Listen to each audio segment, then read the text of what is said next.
Hey, everybody. Welcome back to my show, the Honest Bill Guide Podcast. I'm your host, JinJa Birkenbeuel, and I'm so glad that you're here with me today.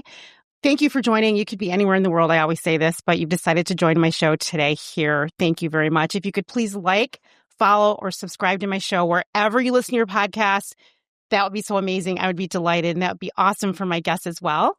Okay, so now that we have my usual out of the way, I just want to say that I'm not going to date myself to tell you how long I've been following the career of my guest on my show today. Okay, I've studied this person from afar ever since I was a teenager. No kidding, no joke, from logos to posters, publications, incredible fonts, typography, grid design, pitch perfect brand identity systems. This graphic designer is someone that I copied as much as I could because it was one of the ways that I could actually learn to get better as a designer, right? So my guest today is Michael Bierut. He is the creator of the 100-Day Project, author of How to Use Design to Sell Things, Explain Things, and Make Things Better, make people laugh, make people cry, and every once in a while change the world. He's the co-founder of the online publication Design Observer, and he's partner and advisor to Pentagram, one of the most important, influential, and impactful design firms in modern history. You can go to Pentagram.com and you'll see exactly what I mean.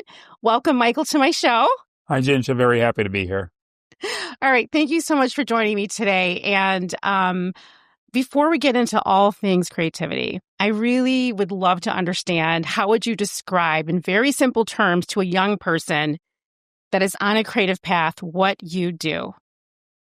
I'm a graphic designer, and that means that whenever there's a need to take words and pictures, put them together to somehow transmit an idea, someone like a graphic designer will get involved and figure out how to do that most effectively. And that's what I do. I love it. And it's interesting because I feel like when people ask me what a graphic designer is or what I do, I always struggle with answering it because still I feel like people don't exactly understand what we do because we work in the shadows, right? Yeah. And I feel like you've practiced this answer for a long time. Well, and also sometimes I don't mind if people don't quite get what a graphic designer does, because if I'm dealing with a client, that will give me more room to kind of define the brief, which I think is really appropriate to the project or appropriate for the client. And I don't know if this is true for everyone, but I find if someone comes to me and says, we know exactly what we want. We want a 16-page brochure with 7 pictures, and it should measure 4 by 8.5 inches, and and have red on the cover. I'm sort of like, that's a graphic design assignment, but to me, it sort of is leaving out the only interesting part, which is not what color is it or what size is it or everything else, but should it be a brochure at all? What's the idea of it? What do you do again? Who you're communicating with, and what are you trying to communicate? And I think those are the questions you begin with. And so if you begin with those questions, it sort of is, you don't talk about graphic design that much with people. You end up just really talking about, what the communications challenge is, basically. And when you were growing up as a child, I feel like you must have been full of curiosity. Yeah. You were probably the kid that lined things up and organized things and noticed details. Can you talk a little bit about your early years when you were really little? I'm not talking high school or middle school, when you were a really young boy. Yeah, no, I was, I remember really distinctly, I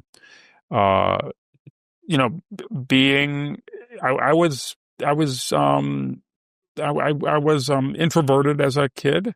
I was very nerdy. I had some, I'm not sure how much Tylenol my mom took while she was pregnant, but she may have taken some or something like that. I taught myself how to read really early at the age of 3.5. Just one day, I all of a sudden, like magic before my eyes, all the words kind of became legible to me. So I entered kindergarten knowing how to read. It was really strange. And I used to think that was a cool thing. And it is a cool thing, but it sort of also kind of puts you a little bit on some spectrum or another. But I think all of that conspired to make me intensely curious about words, about letters specifically even. And then I then that was paired with what turned out to be, again, from a really early age, first grade, being really interested in drawing, and liking to draw things and kind of make things and have projects. So I had I can't say my parents fully understood me or that I didn't frustrate them with my quirkiness, but they were supportive and encouraging, and I was blessed with that, I would say. But I remember, it's sort of like always having some project going on, often just like creative people do for their whole lives. You sort of have this thing you're trying to do in your head, and then you're actually trying to do it in real life with whatever tools you have at your disposal, and the gap between what you have the talent to physically accomplish and this vision you have in your mind is just so vast. So I had a lot of projects and a lot of ruined projects that I worked on too. I'm curious, your parents, they supported what you were doing, but they didn't quite understand it. Can you explain what that looked like? Because I know with a lot of creative people, especially if they grow up in a home where maybe their parents weren't creative, and I guess that would be a question as well. It either is a struggle, and you become an outcast, or you become this sort of, this genius angel, like, wow, our child is so special. Look at what he's doing. I mean, my mom, I was the firstborn in my family, and my mom didn't think I was really special and kind of communicated that to me to a fault, I think, that actually later on in therapy, you kind of go over to the degree that was helpful or not in your life. My dad, interestingly enough, he was a salesman, and what he sold was printing equipment. And so he sort of, again, believe me, when I was, in kindergarten or first grade, I had no idea there was something called graphic design. But my dad knew there was something called graphic design, even though it was called commercial art or something back then. But he would be selling to print shops that would have people putting together the artwork of the things to be printed. He would sell stuff to ad agencies. And so he sort of like knew that world a little bit. And so much later on, when I sort of got interested in the commercial side of what my talents could do, it was a real blessing for me that he was in a position to be knowledgeably encouraging.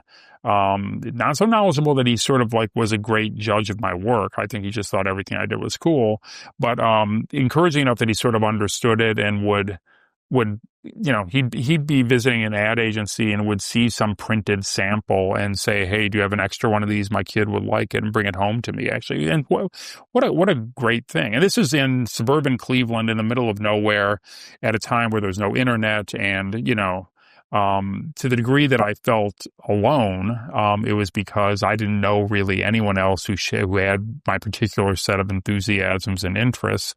And so it was, my dad would have access to some remote world where people seemed to be doing this for a living, although I had no direct experience of that. I love that you said remote world, because it really, when I think about the time that you were growing up, it was very remote. I mean, there was no path. There was no path.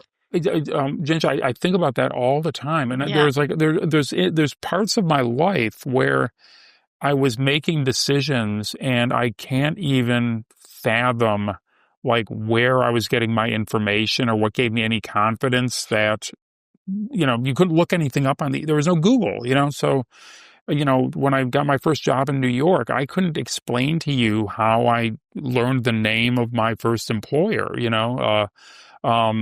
because there was no, there was a book here or there in the library, and, I went to design school, so I got access to a bigger range of design history, but it was literally just less than 1% of what what anyone listening to this could access within 5 minutes on the internet, just with like a dozen search terms. You'd find more images, more names, more information than I sort of was exposed to for the first 18 years of my life, I would say.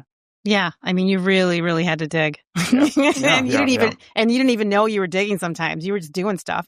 So high school and college, were you in art school in high school? Were you in art classes? And then did you go to art school and you studied art your whole life? You just sort of like fell into that? You rolled into it? You were intentional? Was it?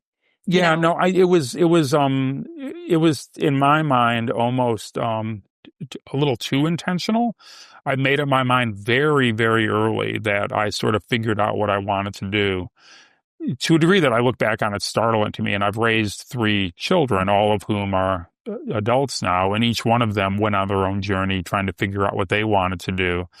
And, they would say to me, how did you know at the age of 17 you want to be a graphic designer? And I sort of, I remember like part of it is what you were just saying, JinJa, this sort of like there wasn't this, at least when I was growing up, I didn't sense this kind of like completely open world of possibility. I was like, okay, here's the things I'm good at. Here's the things I like doing. I made some Venn diagrams in my mind and sort of said, okay, that seems to like lead to this particular thing. So for instance, I was good at drawing in elementary school, and good at drawing actually specifically means you're able to do realistic drawing. Yeah, you're able to do faithful renderings of, like if you drew like, Saul LeWitt or, Franz Klein or so, it's not abstract creative drawing. It's sort of like, wow, that really looks like a car, or where you just draw that out of your head. People were fascinated by that.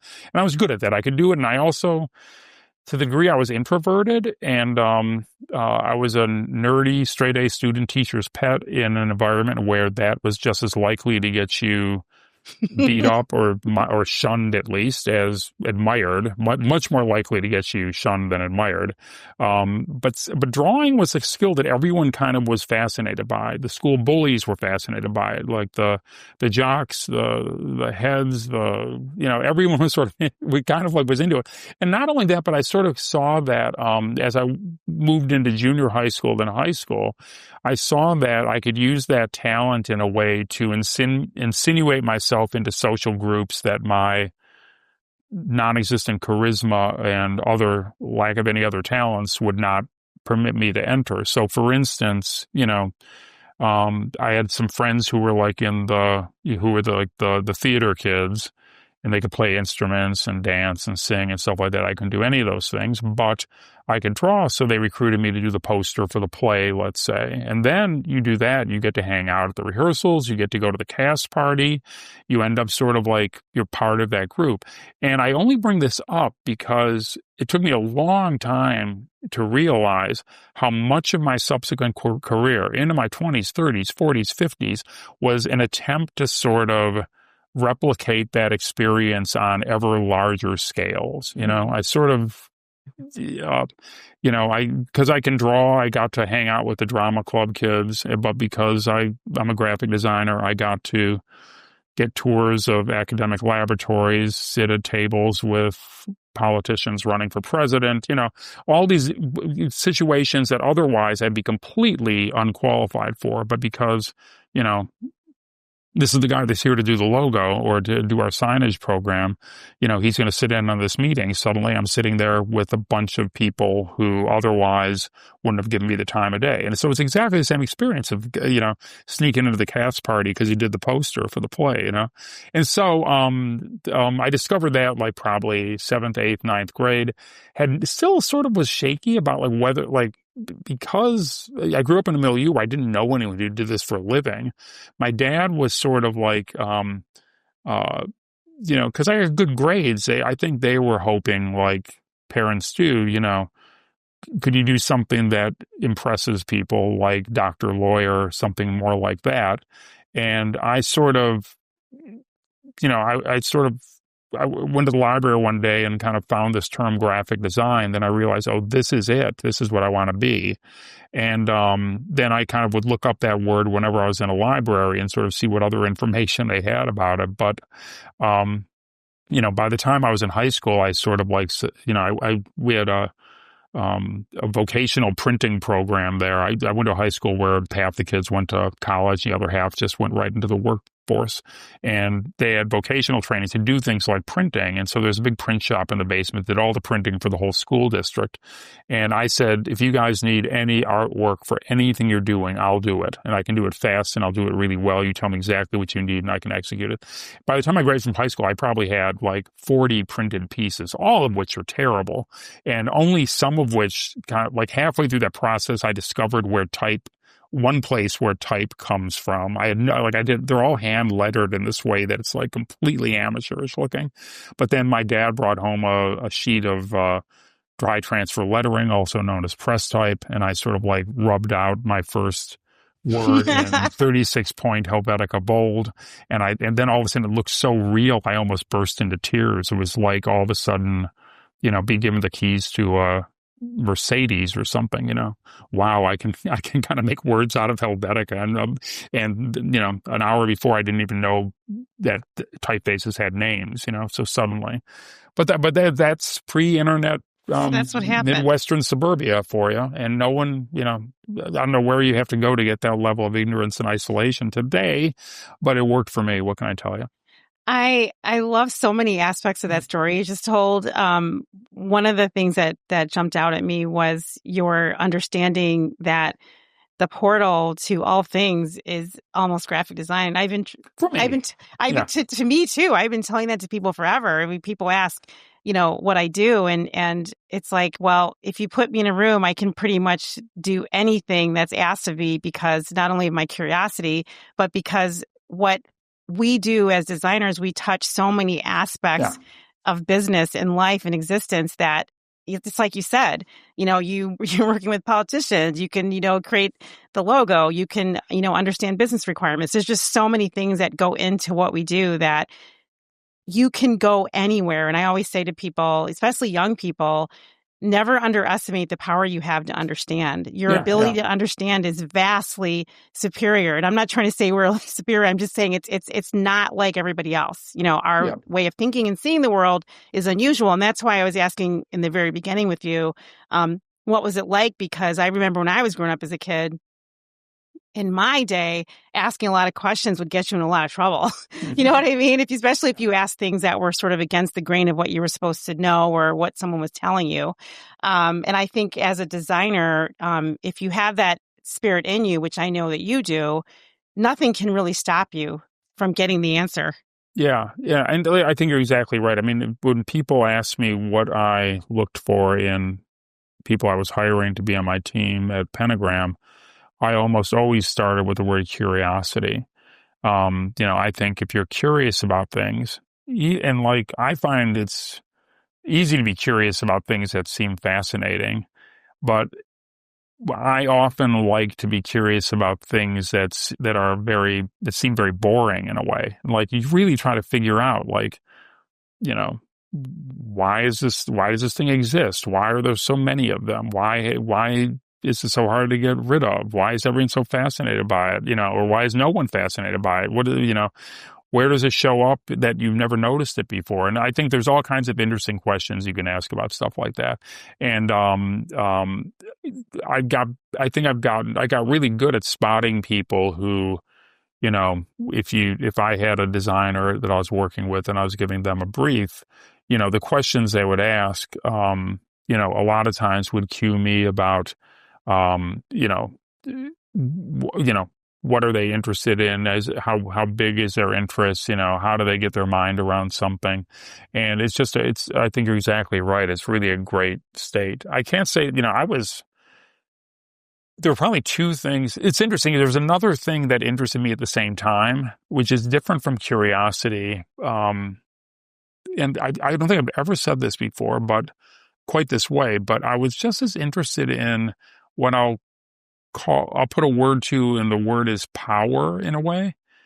And I kind of was very interested, and maybe this won't make sense to young people who, grew up with the ease of kind of making that you get with digital tools. But I was like really fascinated with like, what made a real magazine look like a real magazine? What made a movie poster look like a real movie poster? I made posters for that school play.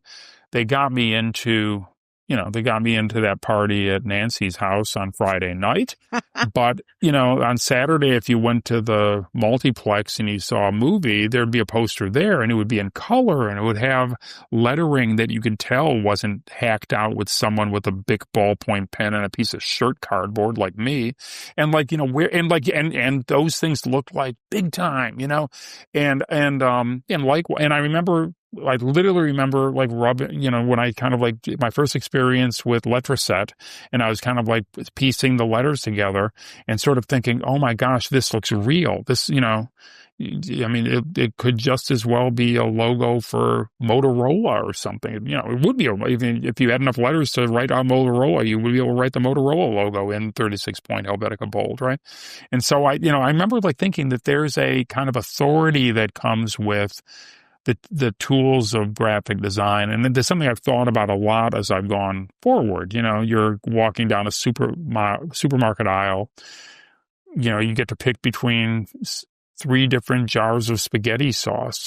How are you making that judgment based on what signals is each label giving you?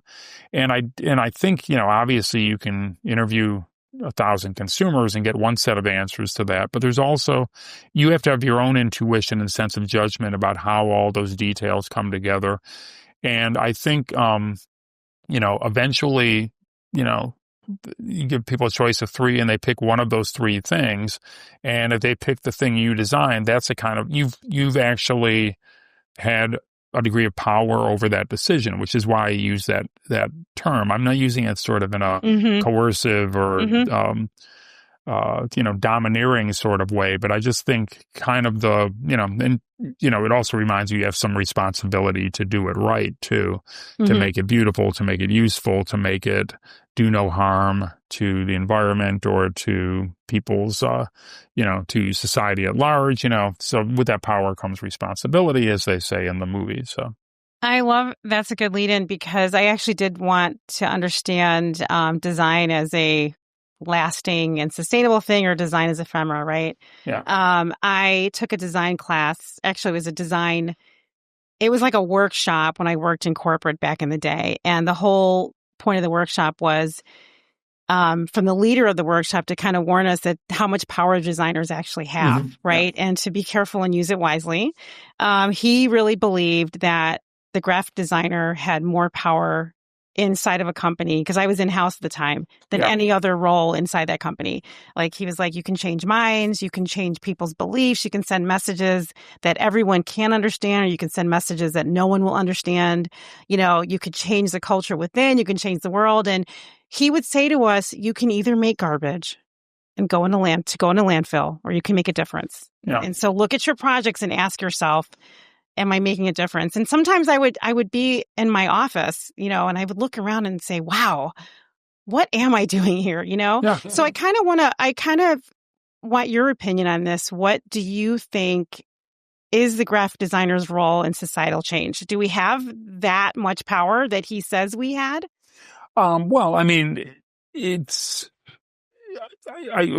first I'll say, I think your teacher in that situation, what they were saying is true, that there is power in the choices you make.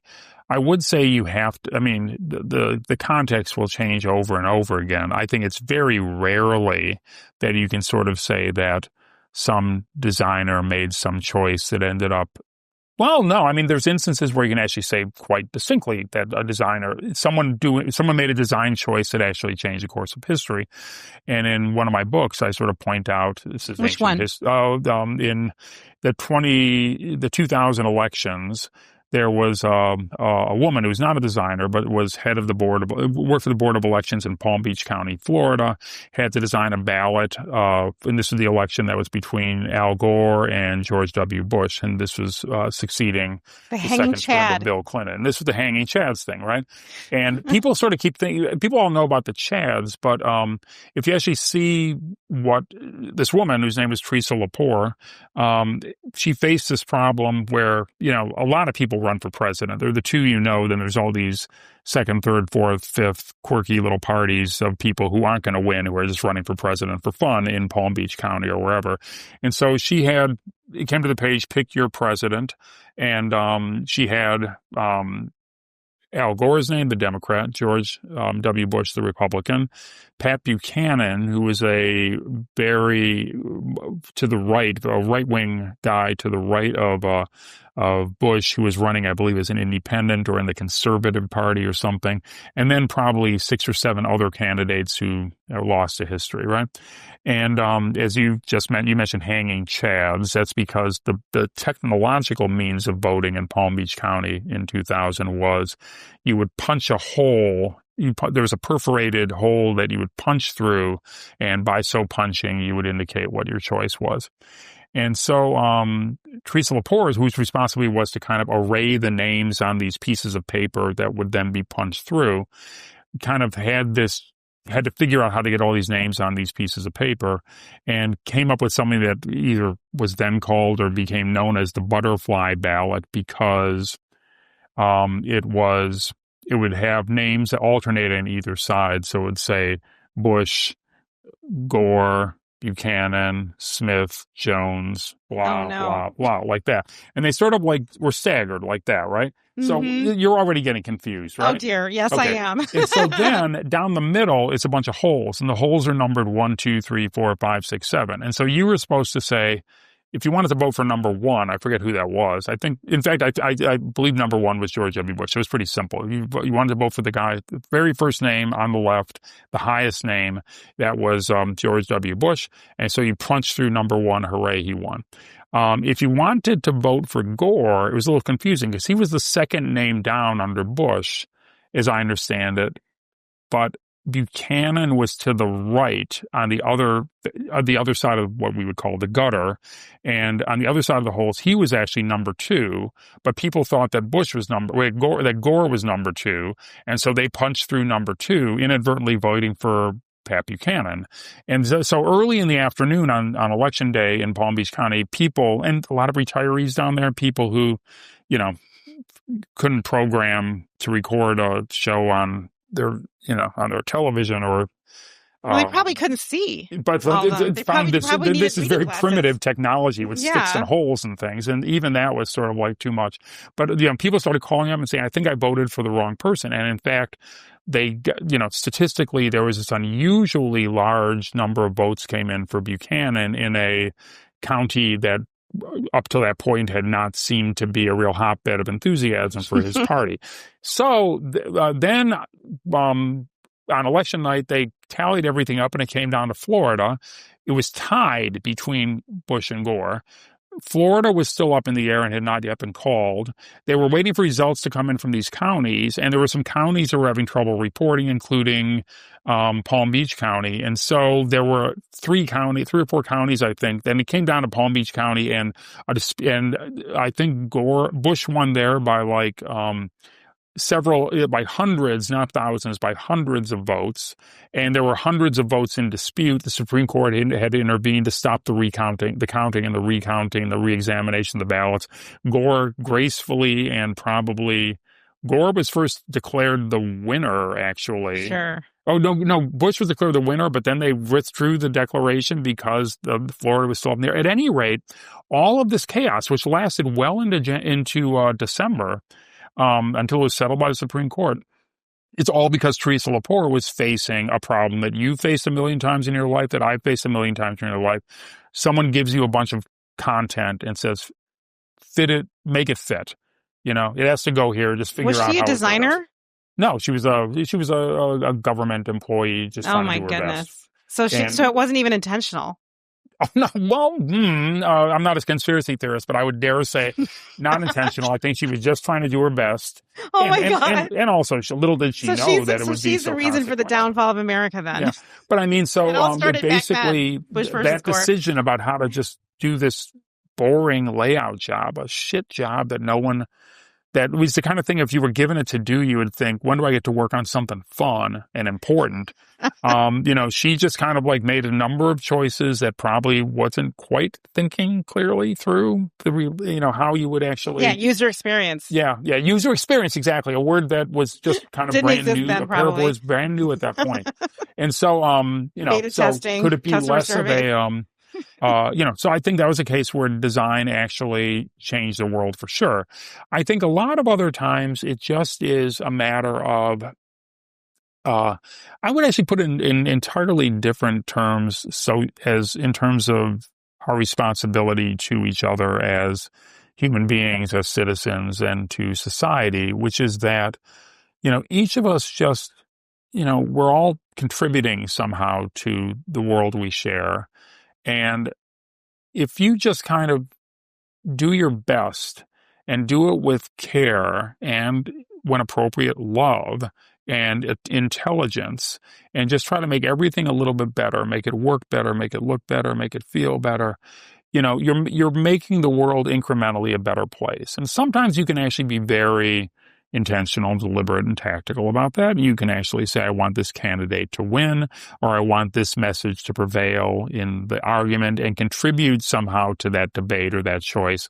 When I work on the presidential campaign for Hillary Clinton, I remember the first time I met her and her team, I said, I don't think that people vote for logos. I don't think what I do is really that important, but it's just a tool. It's a tool that has the potential to amplify the messages that you're putting out there. And if people are resonating with those messages, you want to make sure they understand where they're coming from.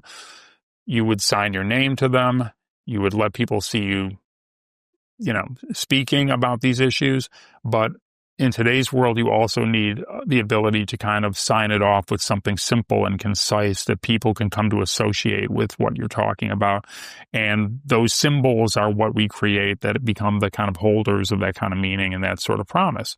And I said, I can't really, it's not my job to come up with the messages, but I can come up with a way to hold the meaning that those messages create.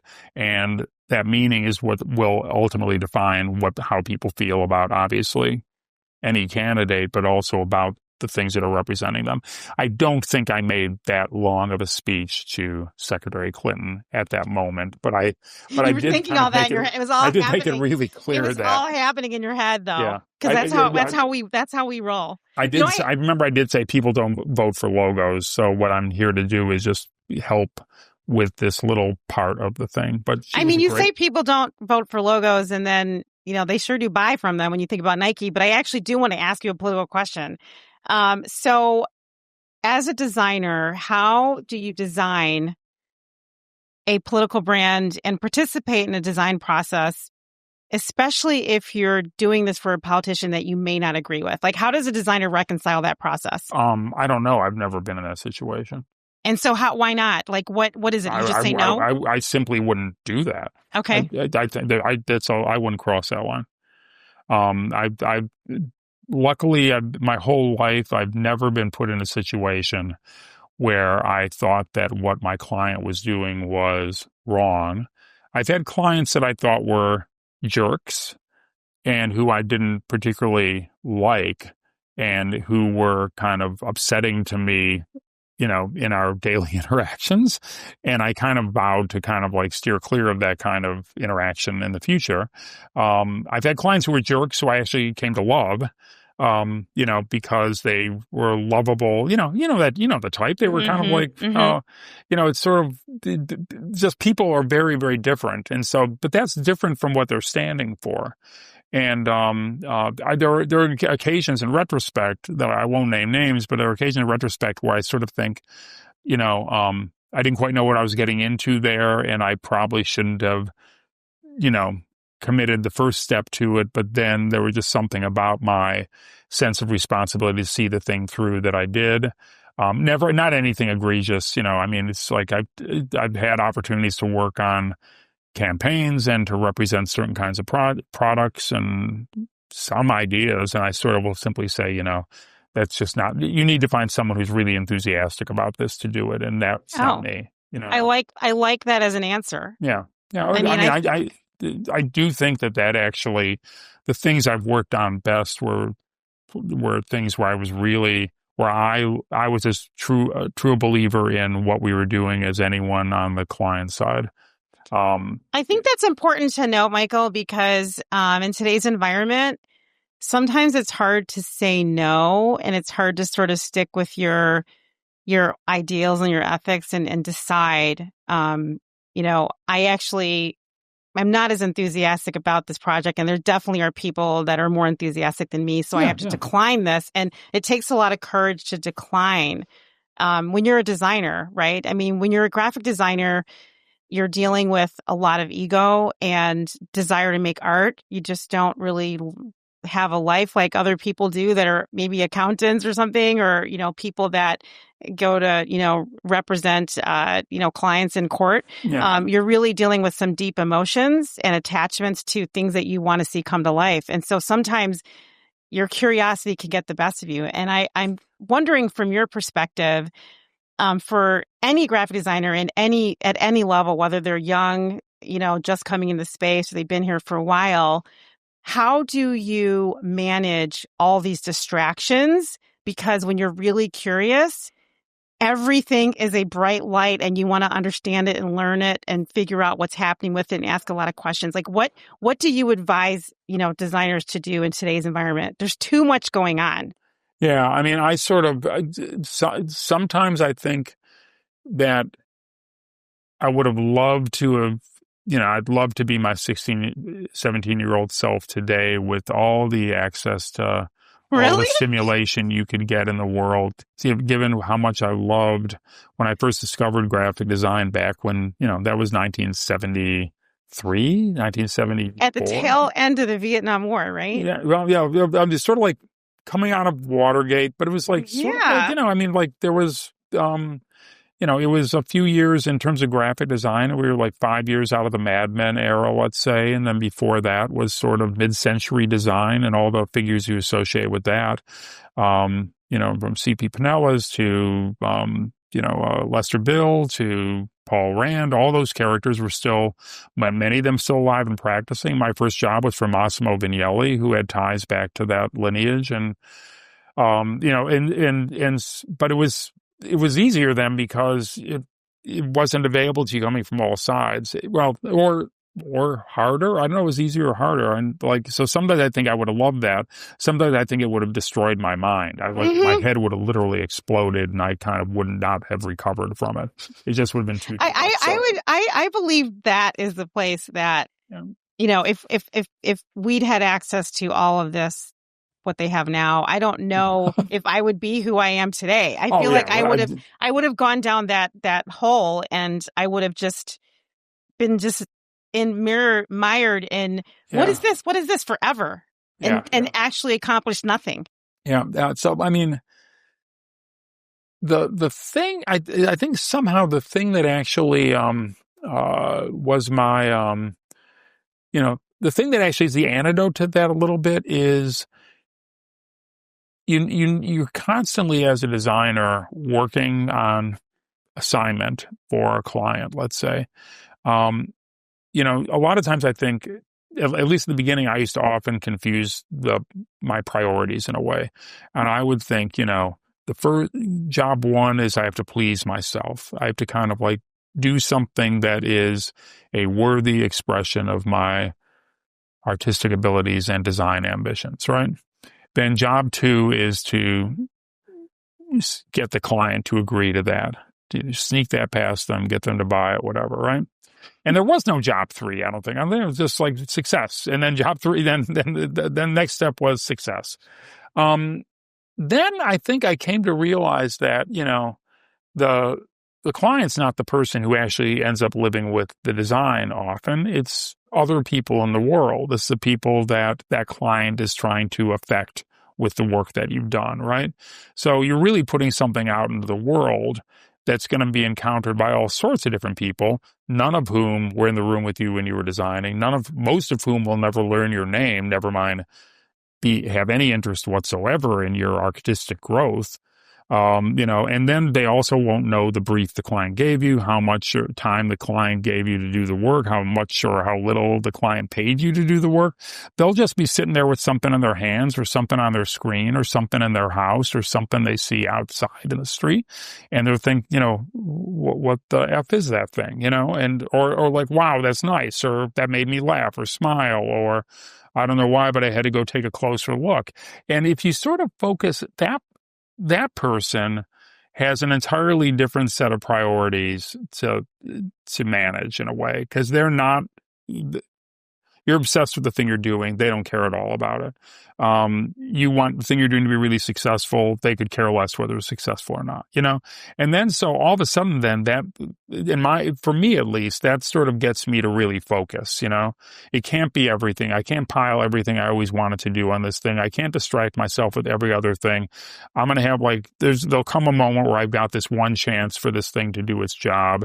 And what's the fastest, most direct way to have that, to accomplish that, right?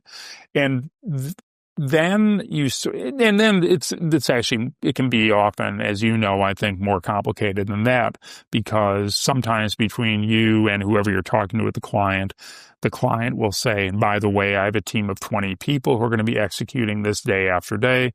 And then you realize that you need to figure out what they can do, what they can't do, what they like to do, what they'd be interested in doing, how you can kind of enlist them in this mighty cause that you're doing, and understanding all the technical limitations. You sort of have to fill in all the gaps between you and that person on the street who just wakes up one morning, goes outside, sees the thing you design, and either notices it or doesn't notice it, likes it or doesn't like it.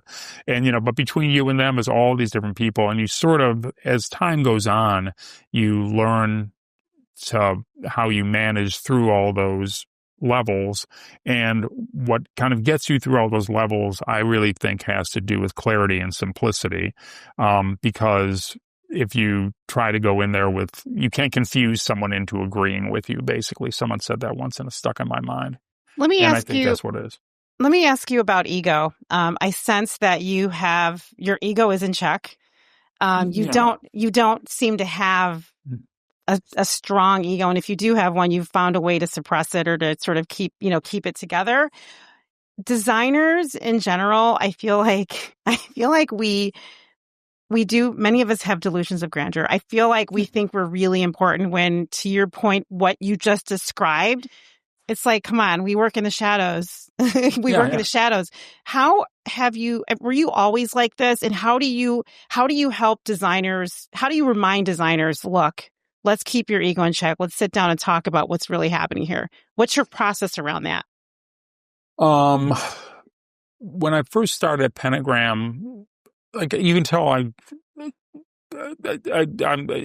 if someone asks me a question, I can come up with a nice, long, multi-stage answer to it. I like that about you. Yeah. I think it's amazing. And people interviewing me tend to find it. I feel like we could, I feel like right now I would love to spend 4 to 5 hours with you at dinner over some wine or whiskey if you drink that, and just sort of, do this like for days on end. It would be great. Like a workshop, a mastermind session.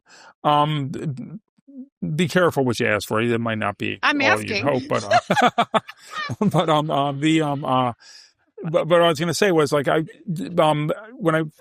always been like really good at talking, and I tended to overcompensate for insecurities I have by just never letting a moment of silence pass without me coming up with a few paragraphs to fill that void. Thinking that, if I showed a client a design that I wanted them to react to, if they hesitated or stammered, I would jump right in and sort of tell them what to think about it. And I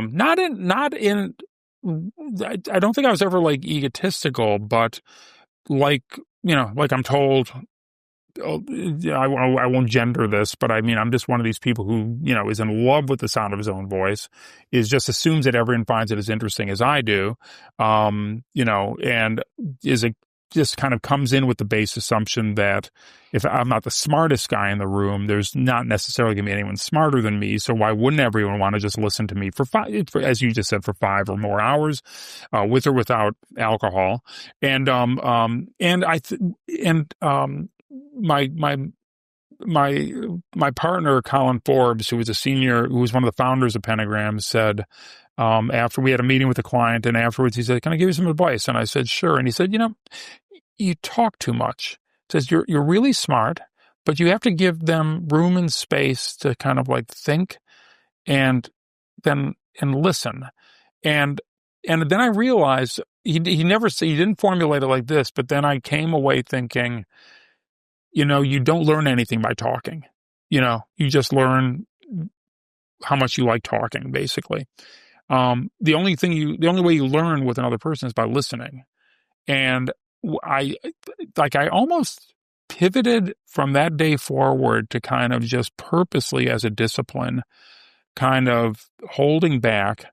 And sometimes I'd say, and sort of like actually just being courageous enough. And this takes real nerve I think designers have egos, but I think they often have very fragile egos.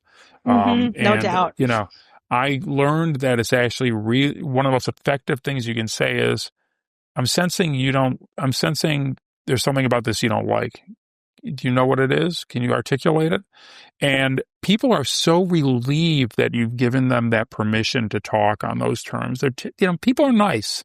They don't want to insult you. That's why you and I have both had many presentations where they end by saying, "You've given us a lot to think about." I want you to fall in love. I love this thing. I want you to love it too. I want a decision right now. Yeah.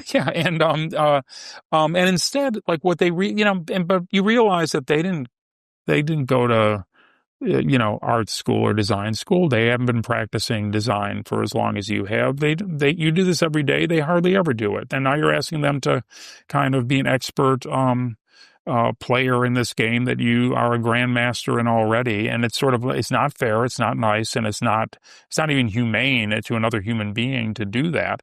And so I just sort of like really started, I think I still have plenty of ego, plenty of fragility to that ego, but I just kind of like made a habit of kind of thinking that every person in the room has a stake in whatever it is that we're there to do, and making sure that everyone feels like they're going to leave that room feeling that they've been heard, that their voice is respected, that they're going to be able to,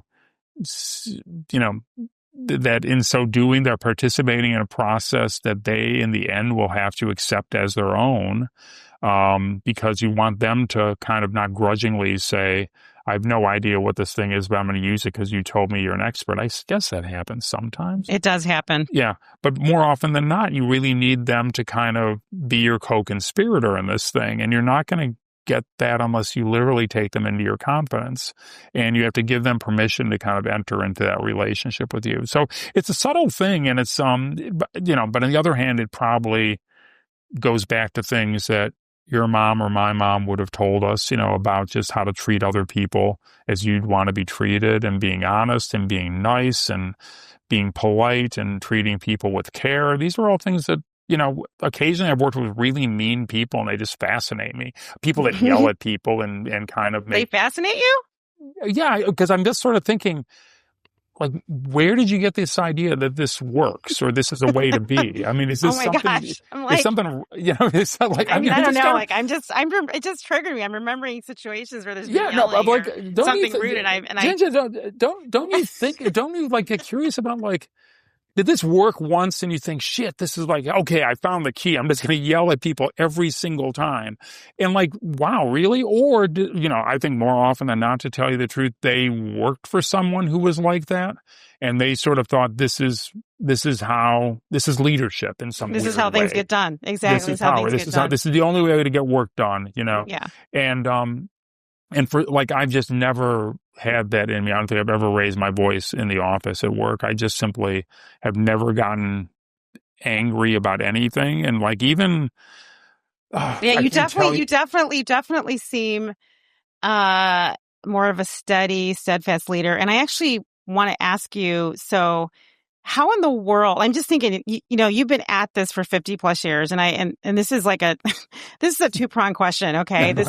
You're speaking from so much extraordinary experience. And so first of all, how in the world did your first boss find you, Massimo Vignelli, right? How in the world? I mean, I feel like you were plucked out of, the cornfield somewhere, right? And Yeah, then pretty much, yeah. second of all, from that space, you had to have learned a lot from watching him or him teaching you things and saying things to you. Would you ever have ended up at Pentagram if it were not for him? No. And it's very funny how life goes, and how decisions you make have consequences that you could never envision. But when I was in midway through my studies at the University of Cincinnati, I had the opportunity to do an internship in the design department at WGBH-TV, which is the public television station in Boston. And they're an important public television station because they originate a lot of programming and produce a lot of programming, including back in the 70s, Masterpiece Theater, Julia Child's Kitchen, Crockett's Victory Garden. They did a lot of programming that would go national on the PBS networks and public broadcasting. And they had a brand new logo by Shermaipe and Geismar, and Tom Geismar and Ivan Shermaipe had suggested that they hire this young teacher from Yale named Chris Pullman to run that department. And Chris was my first great boss. He just was. So I got this internship. There were two interns actually. I was like the second string intern. The other intern was someone who had actually had an MFA from Yale and really knew what was going on. I was literally plucked from a cornfield in Ohio and dropped in there and just like couldn't get over the whole thing. But oddly, there I was, and I was doing tasks that kind of young designers wouldn't even recognize as graphic design today. It would look more like what someone in a restaurant kitchen would do. I was like cutting things, sticking things onto other things. It was like just these manual things that you had to do. I know, but I mean, I have to stop you right just 1 second. I mean, the thing about that space was attention to craft. Yeah. Oh yeah, absolutely. Detail. Like I just, that's not here anymore. Yeah. Not really. It's not. So I just don't want you to diminish that. No, I don't want to diminish it, but I think it was sort of, I do think it was somehow character building in some perverse way. Absolutely perverse way. Yes. Like how many times did you cut your finger on an X-Acto knife? Many times. But I think more importantly than learning to manipulate an X-Acto knife or a rapidograph or T-square or anything else, what I really got exposed to were intelligent people doing intelligent design for intelligent clients and projects there. So everything was smart. Everyone there was smart. Everyone there was talented, and it was just such a thrill to be surrounded by these people and sort of watch how they interacted, watch how they worked. It so happened that the guy who kind of had been given the task of being my direct supervisor had someone who was another Yale grad, someone from his class at Yale, had just gotten hired by Massimo Vignelli as a designer in his studio. And I was taking a trip to New York, and he said, "Oh, when you're there, look up my friend Peter. He works for Massimo." So and this is the 70s, so you have to imagine me with a portfolio. And how old are you? 19. Did you 20. Have any idea of who you were surrounded by? Did you know what was going on? I knew a little bit about what was going on. My dad, God bless him, had got me a subscription. He had asked his ad agency contacts, what's the best graphic design magazine? And they told him it was Commercial Arts. Or Communication Arts, which CA, which is still published. But then it was sort of this really expensive thing you got like 10 times a year, beautifully printed. And they had published a thing about WGBH in there showing the stuff they were doing. So it was like in a magazine. So you had a little bit of a fuzzy idea of what was going on. And I don't totally. And I knew, I must have known who Massimo Vignelli is, but that's one of those things where I don't know how. Okay. I don't know how I knew who he was. And I even knew that he had designed the subway map that I had seen, that I would see in New York. And then he had designed this other. I knew just enough somehow, but nowhere near what anyone listening to this could learn literally in 60 seconds. right place, right time in some and ways, so right? so I went there and I didn't get an interview. They just said drop off your portfolio, and it just so happened that my portfolio had elements in it that were very much not just up Massimo's alley aesthetically, but also I showed some process things that were almost identical to processes that he used, and I had no idea about this. Like what? Do you remember? Like what? Oh do you yeah. mean? Oh, I know very distinctly. I had this book or brochure or booklet that I had designed, and I had done preliminary sketches for it at a smaller scale in pencil, and kind of had detailed them out like at 1/4 scale, say, to the final product, centered on pieces of 8.5 by 11 white paper. That's exactly the way he's designed every book in his career. Almost exactly the same way. So I think he just was and this is again, so I think he saw that and he thought, oh, this kid is perfect. I love the way he designs. He seems to like the type is all really nice. And look at these sketches. These are amazing. So I came in to pick up my portfolio wearing blue jeans and a flannel shirt, and I had a friend of mine. I said, we got to stop here and pick up my portfolio. And this Midwestern boy drops in. And I remember I went to the front desk and I said, I'm here to pick up my portfolio. And they said, someone who struck me as the most beautiful woman I'd ever seen, probably looked like you, was behind the desk and said, can I ask your name? And I said, yeah, it's Michael Bierut. And she said, did you say Michael Bierut? I said, yeah. She said, okay, just take a seat. Then there was like whispering that happened. And I was like getting progressively more like what's going on. And then Massimo came right out, shook my hand vigorously. He said, so you're the kid. I love your portfolio. Best one I've seen in a long time. Let me show you around the office. Are you looking for a job right now? And I'm like blubber. I don't remember what I was saying, but I managed to choke out that I still had one more year of school to go. And he said, okay, you graduate, you come right here. You've got a job. And like, it was one of those things like, it's not a formal job offer. That's like a Italian guy kind of like yelling. Well, I mean, back then, back then we didn't, I don't know. Did you, I mean, you're a little older than me, but like, back then it wasn't like that. Like you just would walk in and you would sometimes just get a job.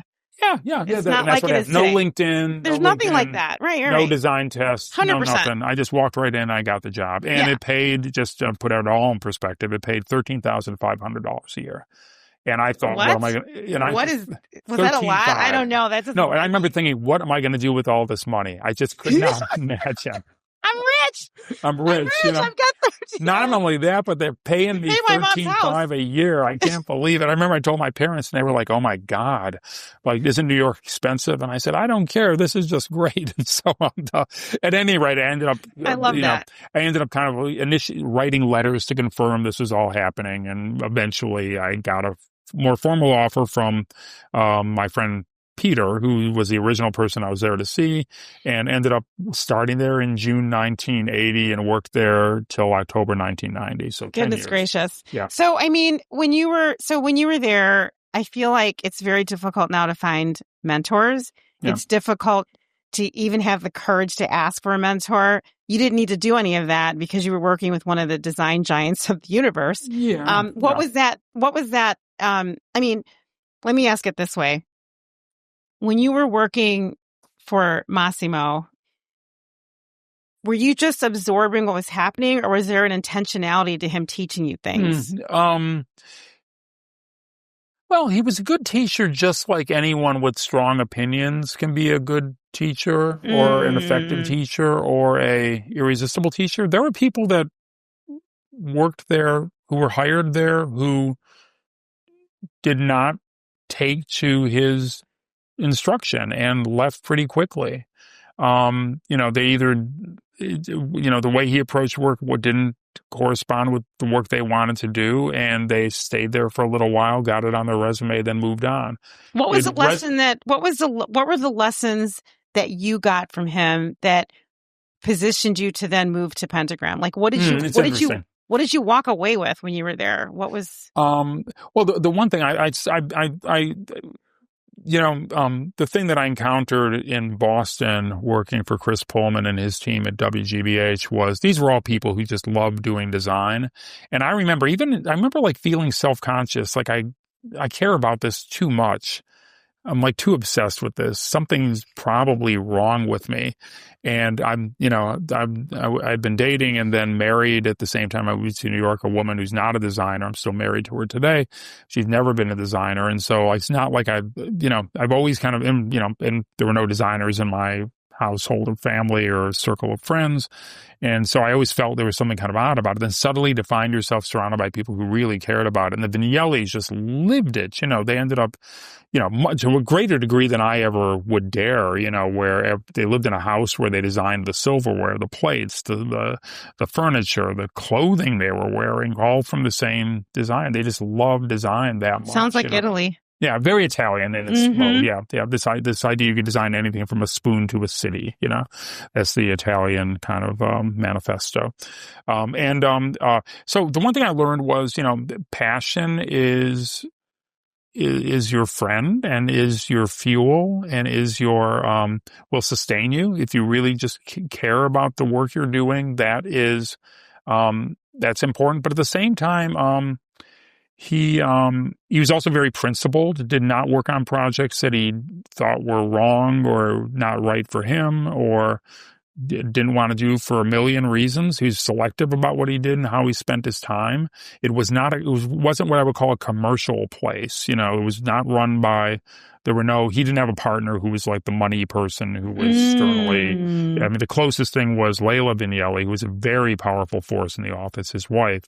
She was much more practical and kind of would be, concerned about making payroll or collecting overdue invoices and stuff like that.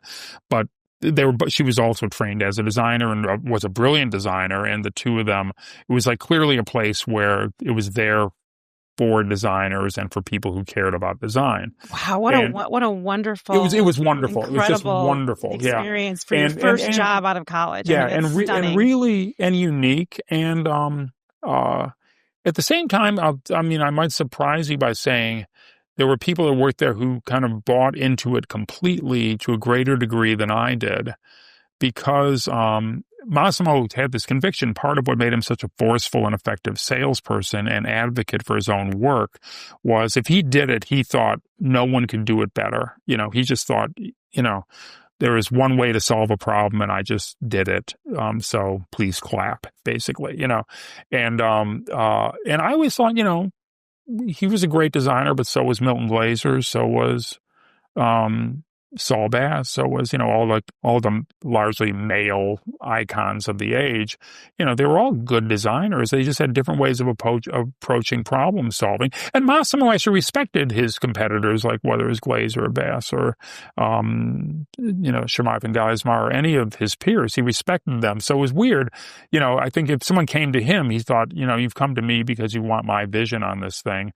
I was always much more sort of curious, I'd say, to use your word, about, okay, what would Milton Glaser do in this situation? What would Saul Bass have done in this situation? And sort of like different ways of like thinking about it. So I was always like much more, not single-minded in terms of there being one way to solve a problem. And when I came to Pentagram, how did that happen? I'd been there for a year. And I sort of thought, okay, I'm at a moment in time where I got there and I was in my early 20s, and now I'm almost 33. And I feel like I've been here for 1/3 of my life, basically. Like not my career, my life on Earth. And I thought, okay, so I'm either going to stay here for the rest of my life or something else is going to happen. But I sort of overshot a lot of opportunity. Like I didn't really want to open my own office anymore because that felt lonely to me. I didn't want to go to work at, for someplace else, and kind of, I felt like I'd kind of, I talked about it a lot with Dorothy, my wife, and I felt like I sort of... What a great woman. Yeah, where I kind of couldn't figure out like exactly what to do next. And then I had this dinner. I was friends with Massimo had kind of modeled this sort of participation in the larger design community. He was president of AIGA. He was president of Alliance Graphique Internationale. There were always other designers from overseas and from different, he was like he would be hosting designers from Russia, from Africa, from, all sorts of places would come by and kind of make a pilgrimage to Vignelli Associates, and Massimo just treated them all like long lost brothers and sisters, even if he had never met them before, because they were designers, they were the most important people in the world. They are. Yeah. And so, which is really inspiring and a great kind of thing to get imprinted on you as a young person. But so I sort of was, I had gotten involved in the New York design community. I met a designer named Woody Pirtle, who had been a college idol of mine when he was in his early years working in Dallas, Texas. And then he moved to New York to join Pentagram. And he took me to dinner and he sort of like raised the proposition. He said, well, do you ever think about leaving Vignelli? And I said, yeah, I've been thinking about it all summer long. I just kind of can't figure out what to do. And he said, would you ever consider joining Pentagram? And I remember saying, like, as your assistant? And he said, no, as a partner. And I said, as a partner? I just sort of like thought, I could name at that point all the partners of Pentagram, most of whom I had studied in school. I'd gone to a lecture with Colin Forbes. He came to visit our school. I got him to sign my Pentagram Living by Design book back in the mid 70s. And here I was, 10, 12 years later, getting this particular proposition. So I thought about it, I remember I went to a payphone, called my wife, and I said, Woody Pirtle just invited me. Payphone. Got some quarters. I'm sorry. Called my lovely wife, Sometimes Dorothy, I forget. and I said, I just had dinner with Woody Pirtle, and he invited me to join Pentagram as a partner. And so came home, talked about it. I later found out that he had also made the same offer to Paula Scher. And Paula called me at Vignelli and said, I heard you had dinner with Woody. And I'm like, go on. You're suspicious. And he said, well, I think he said the same thing to you that he said to me. And I said, what did he say to you? And so then we sort of then kind of talked each other into it. What would happen if we did this? I was a friend of hers and I admired her work too, because we were all like young people coming up in New York, and it felt like there were all these sequoias around. Like, I feel like you all were, parallel to like Warhol or something. Yeah, you're like the nerdy designer team. It was like, it's like the salon of designers during a time when there wasn't a real clear understanding of graphic design. Yeah, exactly. Really. Which was sort of a fun time. It was frustrating, invisible. But it was fun. But going all the way back to your original question, and there was one which I still remember, is that had I not taken that internship in Boston, exactly. Yeah. I wouldn't have met Chris and then Tom, and Tom wouldn't have said my friend Peter just got a job for Vignelli. I wouldn't have had the nerve to try to like muscle my way into Vignelli, and I didn't want to see Massimo. I didn't think that was possible. I just figured I'd go see this guy Peter, who Tom had a personal in with. At least he would see me, and so that was who I was dropping my portfolio off for. And then that led to me getting a job there. That led to me getting the conversation with Woody. That was 35 plus years ago, and here I am today. I'm talking to you from Pentagram right now. And so when you so one of the things that's really hard for designers to do is to quit and to move on. It was right? terrible. I hated that. Yeah. I really would love to understand. This was a long time ago for you. You were a lot younger. I remember very less responsibility, right? Well, I would like to hear that conversation, because I can't imagine that Massimo was celebrating, or maybe he was. No, I don't know. It was probably one of the most wrenching moments of my adult life, because Massimo and Leila Vignelli had been nothing but good to me, warm, supportive. They really were like my new adoptive parents, and they trusted me. We loved each other. We truly did. It was a very, Absolutely. Husband and wife running an office that was very much a mom and pop sort of situation. And I felt like I had really been accepted into that extended family that they managed in that office. And, they'd given me, like when you go in to quit, you sort of think, I've been waiting to tell that bastard. It was not like that for you. Yeah. No, I had nothing. I had not a single incident I could think, at least I'll never have to put up with that again. I really liked working there, but I just thought, you have to make a change, or else, or else you're just going to be static. And, I think I mean, I remember the night before I sort of like was going to tell them, I was literally, I remember among other things, I got arrested for speeding because I was rehearsing my speech, and a cop pulled up right behind me and followed me as I was going like 80 or something on the interstate, and I was coming back from the airport, and it was like right on my butt, and then I was oblivious to him. Then he turned on, it was a marked police car with the sirens on, and I was kind of like, Massimo, Layla, this is as hard for me. This is. Meanwhile, the cops behind you. Wait, what? Oh, shit. So they pulled me over. I had to open the trunk. I had to follow them there were state troopers. I had to go to the trooper station and kind of sit quietly on a chair while they kind of checked out my license and my registration, trying to figure out what was wrong with this guy. Was he on dope? Was he selling dope? Had he just murdered someone? What's going on? And I sort of they said, why were you speeding? And I couldn't even form sentences. It was terrible.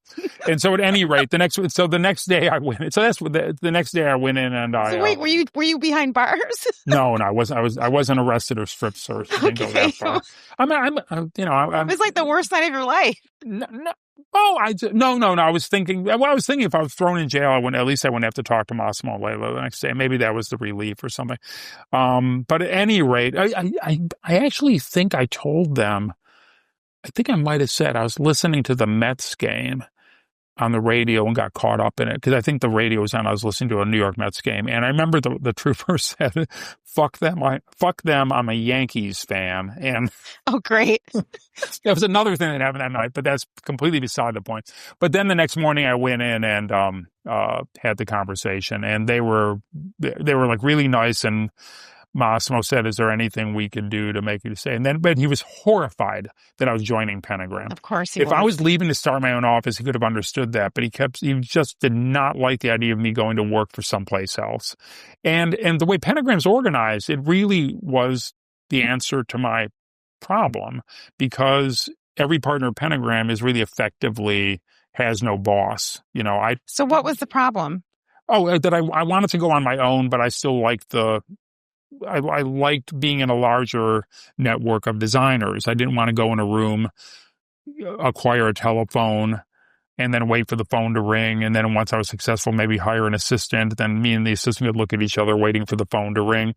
I liked coming to an office where people were working and being inspired by their work and being able to talk to them and have them ask you a question. You could ask them a question. And I kept thinking, if only that was, but I didn't want to go to I didn't want to be an employee someplace else. And I was an employee at Vignelli Associates. And then at Pentagram, you're given on day one, as a partner, it's like you sit here and let us know if you need help. Let me ask you something. So when you were with Vignelli, were you strictly an artist, or were you an artist with entrepreneurial thoughts? Because I'm trying to understand. I feel like you are one of the reasons why Pentagram is where they are today. Not only are you creative, but you are a businessman. Yeah. So I didn't hear you talk about being a businessman at Vignelli, and I wonder, did you cultivate your business side at Vignelli, or was it brewing a little bit, and then when you got to Pentagram, it exploded into that? Because a lot of us don't have both sides of that. Yeah, and so what was funny about working with Massimo Vignelli specifically was that he really was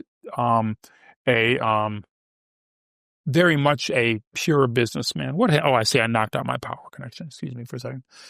He was very much a businessman, and he's very much a pure artist. And he would come in, and the argument he would make for the solution he was going to show a client was based on, his own personal conviction about the rightness of the solution and the beauty and kind of suitability of the thing he was about to unveil before you. There was never that much talk about business rationales or anything else. Before you go on, I feel like when you talk about him, there's this beautiful, phrase, sentence, or concept or idea whenever he's making a presentation or whenever he's talking about his work. And I feel like there should be a book about that. Like, this is what Massimo would say in this situation. I love the way you position him and the way you describe him, because it just sounds like poetry all the time. Yeah, but like, it's funny because it's sort of like, it was a thing where you sort of had to be there, because if you just transcribed it, it would be like,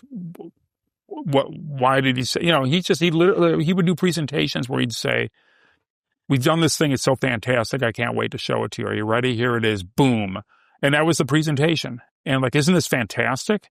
And then people would just start clapping. They literally would. And like, there'd be no sort of, and it sort of made me, for years, it made me very cynical about strategy and business. And like, that's not how this is supposed to work. It's just supposed to be like, you take truth and beauty, you unveil it with a flourish, and people just fall down, And of course, some few people do, but most people don't. And so, in fact, some of Massimo's clients would initially sort of clap, and then I'd get a call back, and they'd say, everyone's really excited about the presentation, and we're about to show it to, the manager of such and such division. Can you remind us, why is it all red? Why did you pick red? I don't remember Mr. Vignelli saying that. Of course, Massimo didn't say that. He just said, this is fantastic, don't you think? And boom, there it is. And so I'd have to say, well, then I'd have to come up with a business rationale for why it was red. And so a lot of what I did was compensating for Massimo making the argument almost entirely on aesthetic terms, right? So you were Olivia Pope. Yeah, a little bit. Literally were Olivia Pope. And so I was the one so I learned how to do it almost as a, as a backup to the work he was doing. And not only that, but I liked doing it. I thought it was interesting. I never thought I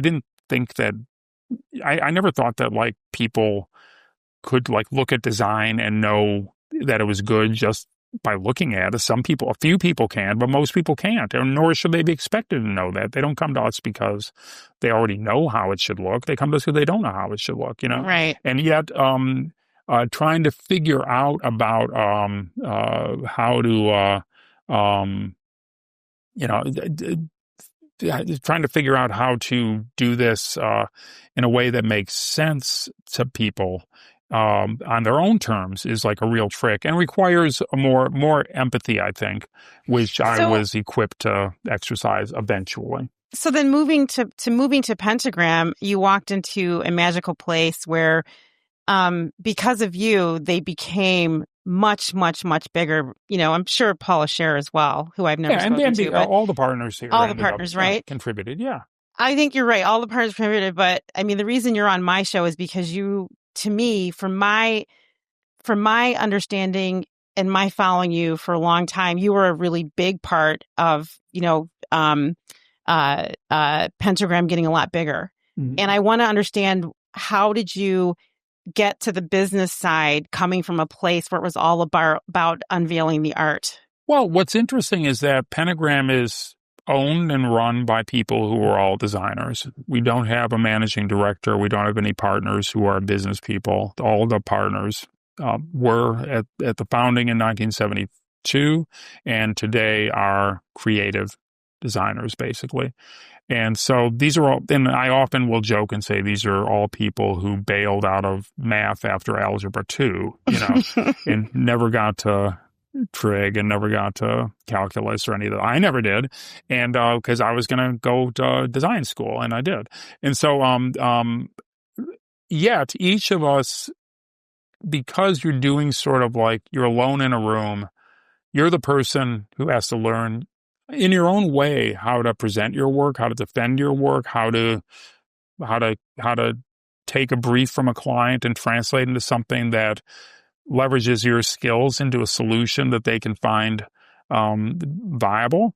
Like all those things actually kind of will come together and work really well if you, but on your own, like you have to make your own path as a designer to do that. And the one thing that Pentagram's really good at is each of the partners ends up mastering their own way of doing that, figuring out their own way of doing that. And not all of us are great. There are other partners here who I think are really better kind of business people. I can't really, I really don't know how to read a balance sheet. I've never been able to quite. I can do a P&L statement. I can't kind of look at a balance sheet and have it tell me any kind of story. I have partners who can do that. I have partners who can actually be in conversations with a client who's an investment bank, say, or a hedge fund, and they were able to get more out of it than I can. And I'm not a real STEMmy kind of person, so I have other partners who I think can really talk about AI or quantum computing with more intelligence than I can. So each of us has a certain kind of skills and abilities that we're able to do. Most of us, like me, we're in a situation where every encounter you have with someone who's doing something unfamiliar to you is an opportunity to learn from them about how that business runs, how you can adopt perhaps some of the things that they're describing and the way they run their business to help you run your business better.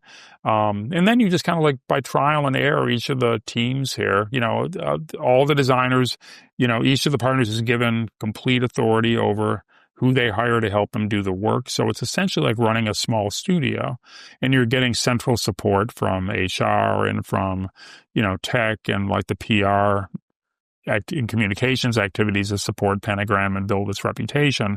But when it comes to actually doing the work day to day, it's you and whoever you decided you need to help do your work. And that could be 5 people. It could be 12 people. It could be 20 people. It could be 3 project managers and a motion designer. It could be 2 designers and an intern. It could be any combination of people you thought actually helped do the work.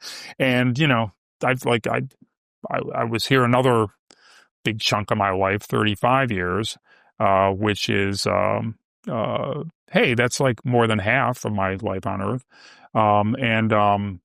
2 jobs only. Yeah, 2 companies jobs, only. very similar. But I feel like Pentagram is not a job. It's a company it's companies within companies. And I actually want to ask you about the partner place, because what I've loved about Pentagram, not only the design and the look, and it's my go-to whenever I need inspiration when I get stuck. But there was several years ago, you appointed what to me seemed like the first Black man in a very prominent role at Pentagram, right? Eddie Opara, if I'm pronouncing his name properly. Yeah. And I remember when I saw that, I thought, oh my gosh, like I've never seen a Black man be appointed to a position outside of a brand like a Coca-Cola or a General Motors, right? It's a design firm. I'm like, it's so hard to find Black people in design. And I guess, and then a couple weeks ago, Pentagram appointed another Black man, Hugh Miller. Yeah. Oh my gosh. And I was like, what is happening? So, my question is, and I know, now, you're still a partner, of course, at Pentagram. You've kind of stepped back a little bit. You're doing some advising, a lot of advising and mentoring. How does a design agency, a global agency like Pentagram, have the courage, right, to appoint 2 Black men to be partners? Because, and I ask this very, very bluntly, in our space in design, there really is not a lot of representation of Black people, especially in roles like partner. Yeah.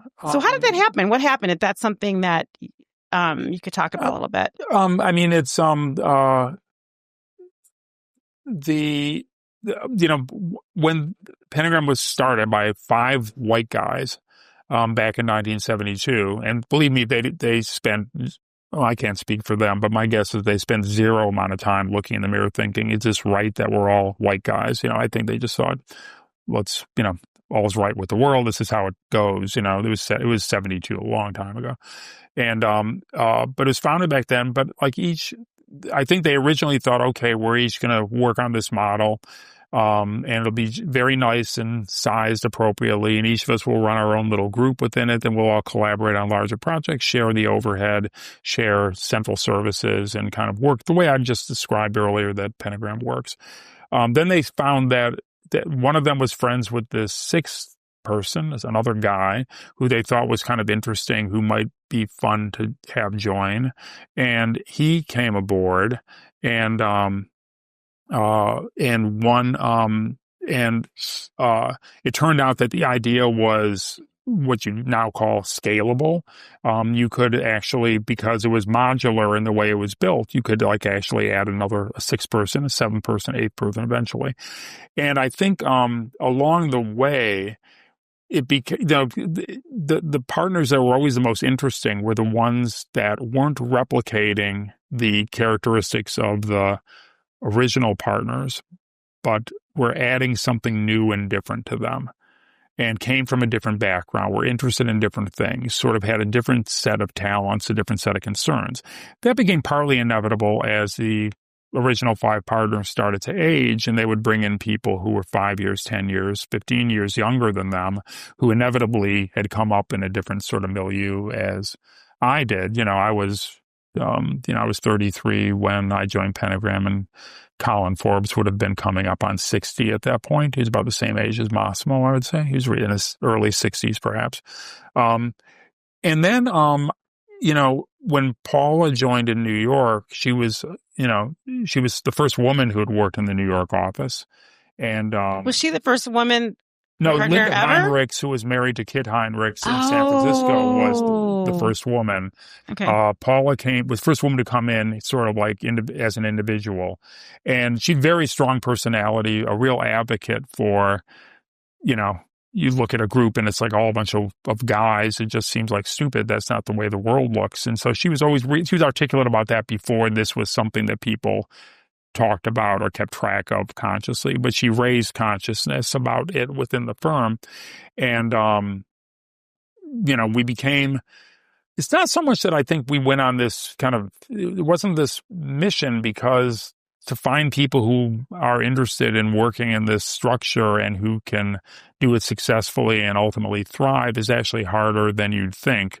There are talented people who just want no part of it because they don't want to answer to a bunch of colleagues who are not their bosses, but still to whom they'll have some responsibility, or they kind of come into it expecting that they're going to be taken, they'll be able to relax and be supported by everyone else. And you're supposed to do your own thing here and kind of generate business and manage a team.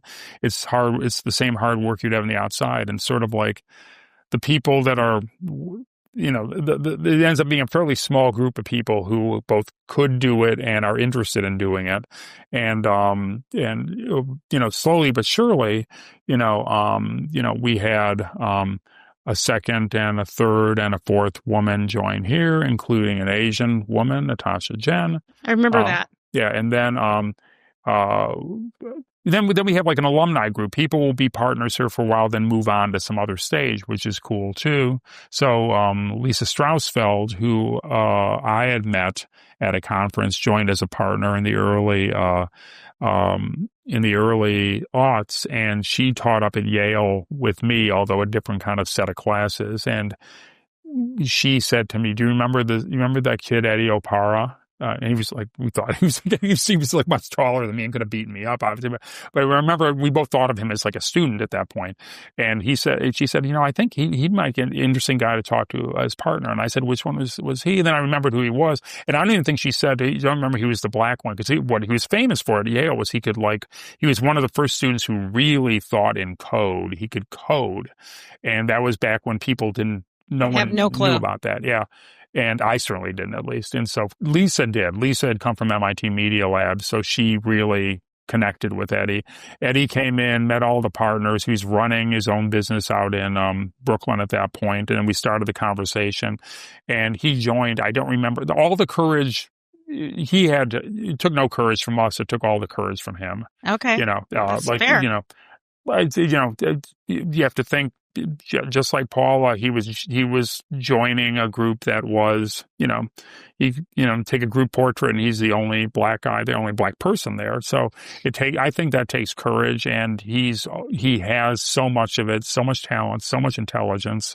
We literally just, he presented a project that I'm working on with him yesterday, and it's just watching him work he's so good at what he does and so smart and articulate and, well, I mean, I think pushes things. I remember when I saw the appointment, I thought, wow, this is to me, I thought it was a really big deal. I mean, I wrote an article that was published in, I think, Campaign USA or maybe it was Fast Company. I don't remember, on where are all the Black designers and why are they not at agencies? And so for me, it was very important to see that. And I think that was a real place of leadership, because I know what you're saying, that it took courage for him to show up there, but I do think that it takes courage on the part of the agencies to actually, bring in, people of different cultures and different skin colors into their organization. That's sort of set in the way that they've been. So I just love that. And then of course, a couple of weeks ago, I thought, oh, well, this isn't just random. This is actually part of a culture there at Pentagram. They've just appointed another,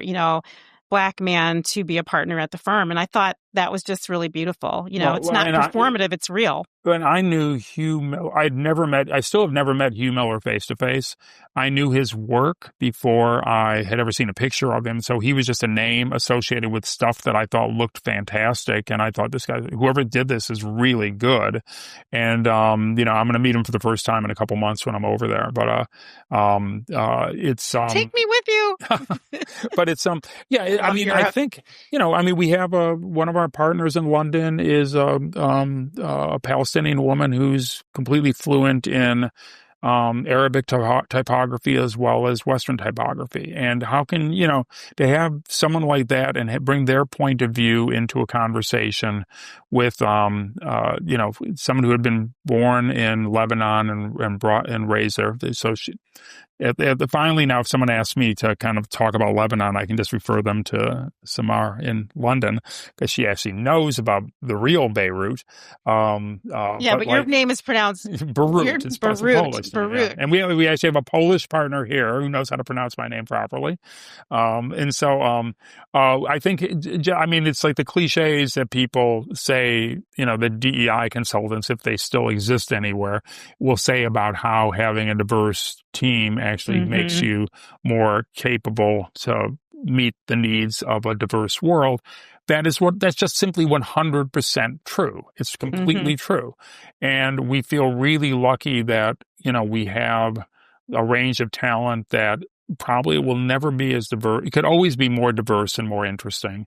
But I think it's still kind of, we've found a way to at least make a lot of inroads to kind of make it a place where different people who have different points of view can practice and succeed. I love it. So I want to ask you a few more things, and some of this is kind of, basic. Whenever I'm working on projects, and I'm not going to lie about this, I think my first place to get inspiration is Pentagram.com. I feel like a cheater. Like a cheater, right? I really, really do. And my favorite brand that you created was the Wildlife Conservation Society. Oh, really? Oh, thank you. Oh my God. It was a real joy to work on. You know what? I'm so glad you said that, because my question literally was, what is the one brand that you've worked on that brought you the most joy and relief? That one was, I remember that was a famous one where we had 17 viable options that we worked through before we landed on that one. Viable options. 17, yeah. And I remember I was working with a really good designer, and we both really loved the client. We loved the place. We really cared about it. And it was a big diverse group of smart people who had different opinions about stuff. And it was up to us to sort of figure out how to create a consensus around something. And I just remember every time they would reject us, we just would laugh and say, better luck next time. We'll come in here and we'll get you next time. We just kept coming back and coming back and coming back over and over and over again. It was really just so much fun, so much of a blast. And then actually, I go to the zoo with my grandchildren now, and we get to see the logo that I did, and they care about it more than my own kids did at the time. So I love that. And the thing too, as a designer that's created brands, when I was learning, they last forever, right? They don't change. But I feel like, think about Coca-Cola, McDonald's, but how do you feel now about this idea that brands are now able, or maybe they're more willing to or open to transforming, altering, revising, and bringing to life their brand in a different way. They're not really stuck on the same thing anymore. Yeah. I mean, I think it's actually, I find it a little discouraging. Really? Yeah.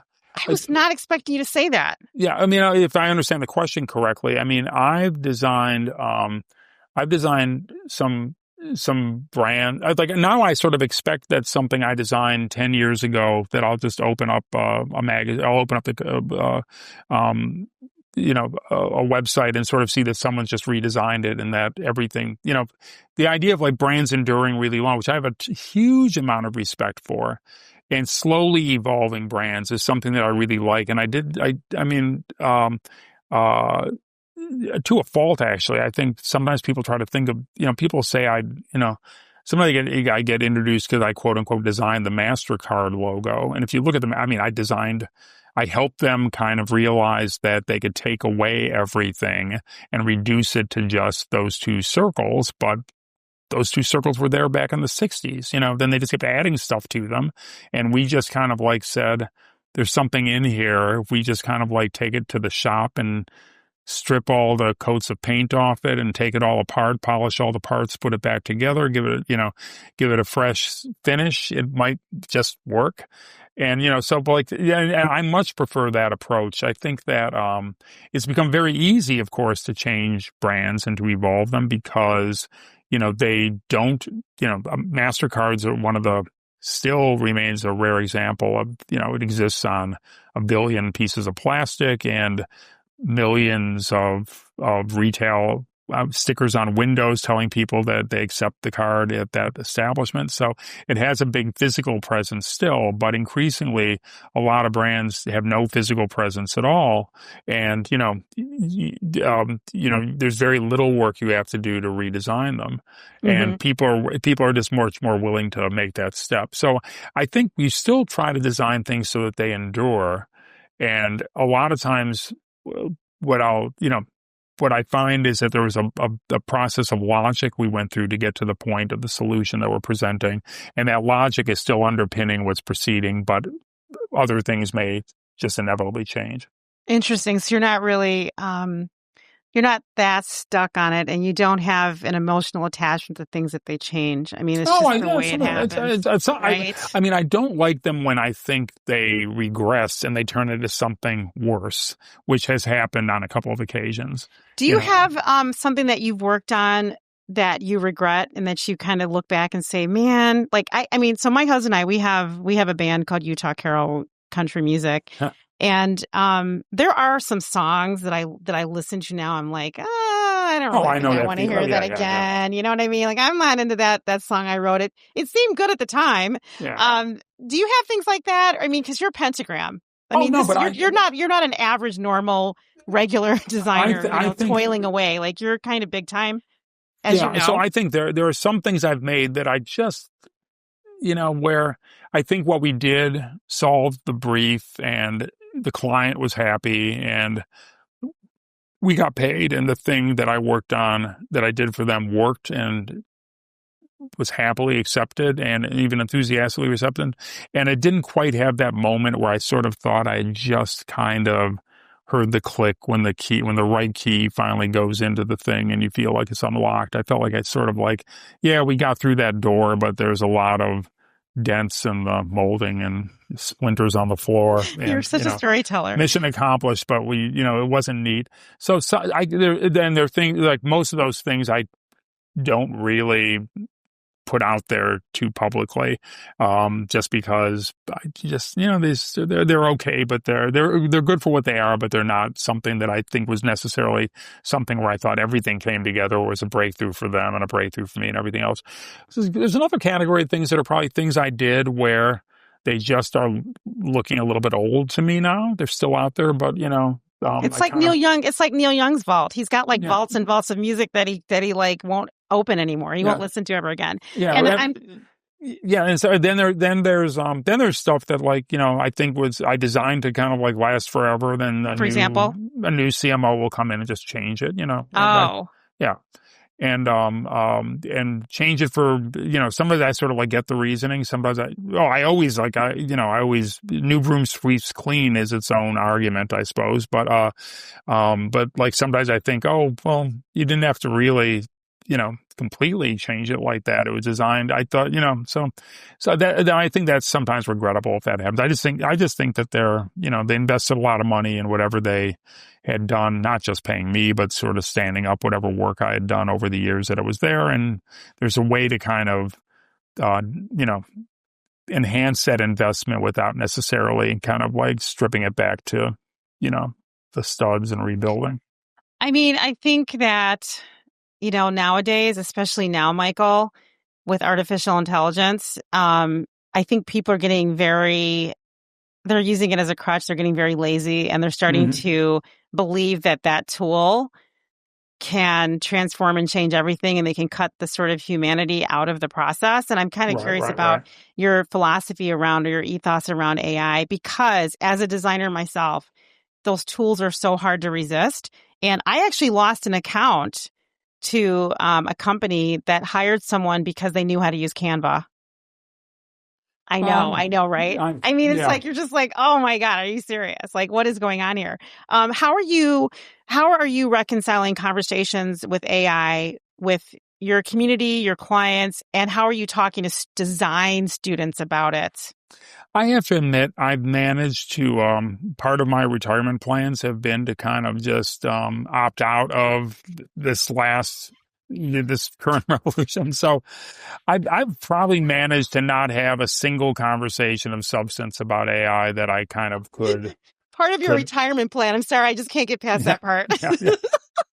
I mean, like it's I'm of the generation where we went from everything being done analog to computers entering and people being alarmed about that. So I can't say for sure that every technological revolution in design leads to, 100% bad outcomes or 100% good outcomes, Okay. You're an optimist. And I just have had, the few times, like as someone who writes a lot, I've experimented with, AI enhanced kind of writing generation things. And it's just made me, I found it very discouraging, to tell you the truth. Yes. Yes. It's sort of, it's like reaching into some place in your mind and extracting in weird ways. Yeah. It just reminds me of every time when I'd be given, sometimes as a designer, I've been given text to incorporate into, as we all are, it's like, here's a 3,000 word something that has to be incorporated into singer designing. And sometimes when you're reading it, you can tell, oh, this person, they really didn't like writing this. They didn't have much to say. You can just feel them counting the words. They had to deliver 3,000 words, and you just see them checking every 15 minutes to see how much more they had to write. And then you can feel that sweatiness sometimes. And I think AI just has that kind of like, it feels like writing. It's sort of, if you read it, it kind of like sounds like writing, but it's sort of, there's, there can't be a unique point of view there, because that's not how it works. It's sort of, it's a language model. It's a predictive language model that is actually based on, what's expected, rather than what's unexpected. And you can, it's amazing how you can prompt it all these different ways, but I find that they feel, to me, a little bit in terms of the writing, like empty calories. And I think designers, since time immemorial, human designers have created the equivalent in terms of design. You don't need AI to do derivative, boring design work. You can do it yourself, right? And so I guess maybe it's progress if boring derivative design work could be offloaded to machines instead of human beings. But then, but I'm not sure, then what do boring, repetitive designers do for a living? They've got to eat too. So I find the whole thing a little bit confounding, but I actually am curious about, it's going to lead somewhere, and the repercussions of AI are probably, design is probably the least of it, to tell you the truth. Education, finance, all these other things are going to be affected by it in dramatic ways that, we made, it may be that design looks like one of the more benign instances of AI slop compared with other things out there. Oh God, I hope you're right, Michael. I don't know. Really? I hope you're right. The whole thing's discouraging. They just put the Airbnb guy in charge of, government design portal. I mean, I'm just using really generic terms. I'm trying not to say some of the words out loud, but yeah, I mean, I hope you're right. I hope that it is the least of our worries, but I do think, to what we talked about in the very beginning, that design thinking and design concepts are oftentimes the core of creation, and so I mean, somebody designed these machines, and the machines are designing, indeed. You know what I mean? And they design the words, and they input the data to do the things that they're doing. So design is everywhere, right? Yeah, so for sure. You know what? This has been fantastic. I just have some rapid fire questions. I want to ask bring them on. Because you know what? You are oh my gosh, you are so much fun to talk to. And I promised myself that I wasn't going to gush over you, because you are, a giant in the field. And I'm so honored that you came on my show to talk to me. I'm happy to talk to you, JinJa. It's really been fabulous. So I've got some rapid fire questions. So, hit me. You said a while ago, the only way out is through. It's a famous quote. What does that mean to you, that quote? The only way out is through. I think you just have to kind of keep, it's just keep pushing. It's sort of like, I mean, I have to admit, some of the most satisfying moments of my life, like those 17 options we did, with the 16 options we did for the Wildlife Conservation Society before the 17th, just made that 17th one all the more sweeter. And the 17th one was better I would say the 17th one was better than all the ones we were showing up till then. So somebody that say, don't let this get out to clients, that if they keep rejecting things, we'll keep coming back with better and better things. It doesn't always work that way. And in fact, it often doesn't work that way. But I've come to really value rejection as a learning opportunity. And if you if you avoid it because you're afraid of it, or if you resist it because you don't like it, you're kind of giving up on a chance to learn from it. And I think if you learn from it, you can kind of like work your way through it and come out on the other side with something better. Excellent. What is the most difficult design project you've ever had in your career, professional? Oh, I remember the thing I've never been good at is doing design for designers.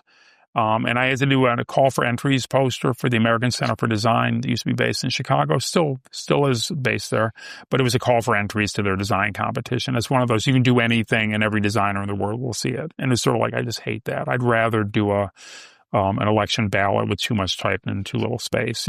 I know how to do that. And I remember I kind of could not come up with, I was very much like conscious of the fact that any choice I made would be criticized. Oh, he used to work at Vignelli. Oh, he's in denial about working at Vignelli. Oh, he's trying to hop on the latest trend. Even picking a typeface. So I ended up, they said you have to write a statement for it, and that goes on the back of the poster. And so I wrote this statement about, the kind of confused state that I thought design was in at that moment, which would have been about 1992.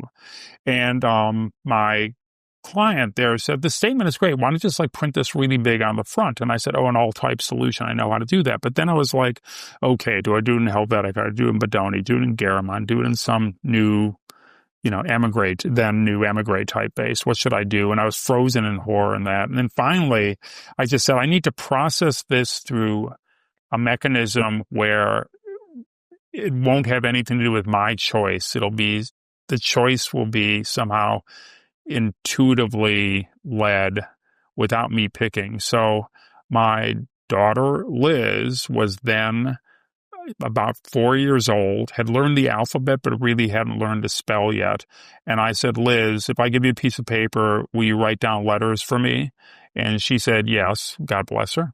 I just had dinner with her last night. She's 39 years old now. And so I dictated this whole statement to Liz, and dutifully she wrote down every letter in child's handwriting in a way that you and I have simulated many times. Like, let's make this look like child's handwriting. only a child can really do it exactly that way. And she did. I just took that, I blew it up really big. That's the centerpiece of the poster. And I was like, I couldn't have been more thrilled with that. And that was her first and only design credit that she got. She won some awards for it as Elizabeth Bierut letterer, and so she googles herself. She shows up as a lettering artist sometimes, even though she's a corporate lawyer now. So I love that. So you, Massimo Vignelli was a hero to you. Okay, he transformed your life, transformed your career, your perspective. He was a real pivotal figure for you, differently than your own father was and your mother. Who are you to another person? Oh, you're a Massimo Vignelli. Like, who are the people underneath you that you're doing? I would say that when I announced my step back at Pentagram, one of the elements was I wasn't going to manage my own team. After 35 years, I was not going to have any designers reporting directly to me. Instead, I float around and I advise other partners and their teams on the projects that they're working on by their invitation. I had an occasion to do kind of a class reunion for everyone that's worked for me since 1990 till 2025, and it's a list of 60 people who were full-time employees for me. And we had this reunion that was so much fun. I'm so proud of all of them. All of them gone on to do amazing things. Some of them went on to do bigger and better things that you'd recognize. Some of them switched careers and did something totally different.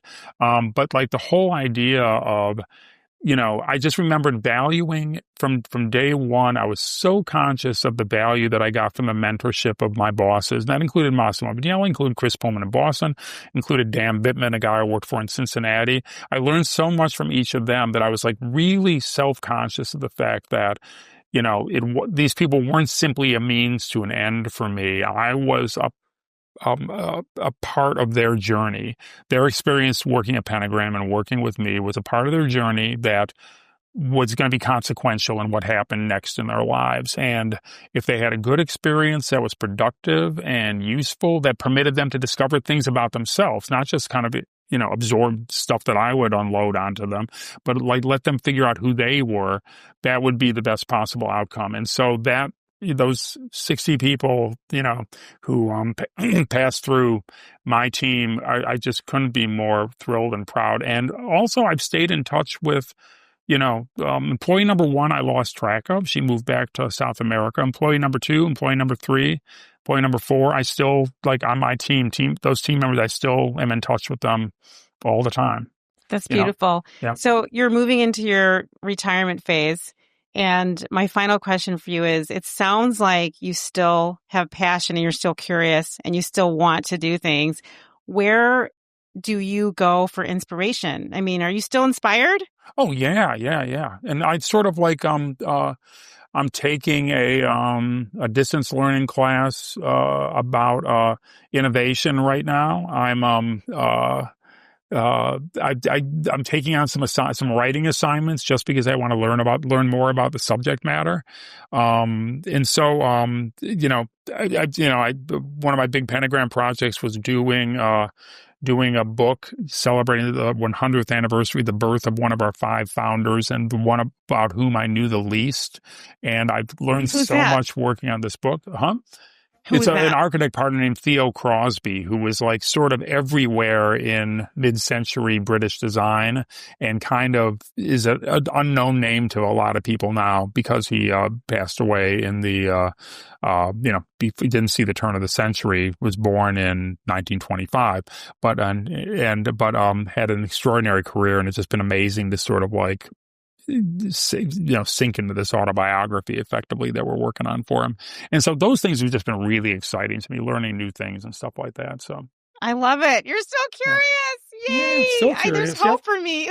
There is hope for you. There's hope for everyone. I love it. Well, you know what? This has been a wonderful, wonderful conversation, Michael. I've really enjoyed it. You're fascinating. Really great. And I want to thank all the listeners for listening to the Honest Field Guide podcast. Please follow Michael at Instagram. Is that your best channel or LinkedIn? Is Instagram your best one? I think, well, both are okay. Instagram is probably a little more interesting. Is more interesting. Visual. Okay. Michael's Instagram is at MBIERUT. And you can find you on LinkedIn where? I think it's my whole name with a space maybe. It's pretty, I mean, it's like LinkedIn searches are kind of frustrating, but luckily my name spelled correctly with the I before the E is still pretty rare. So you'll be able to find it. Okay, excellent. Thank you everybody for joining me on the Honest Field Guide podcast. And it's been great. We'll see you next. Thank you so much, Michael. We'll see you next time. That was great. Thank you. Thanks everyone. Bye. Bye.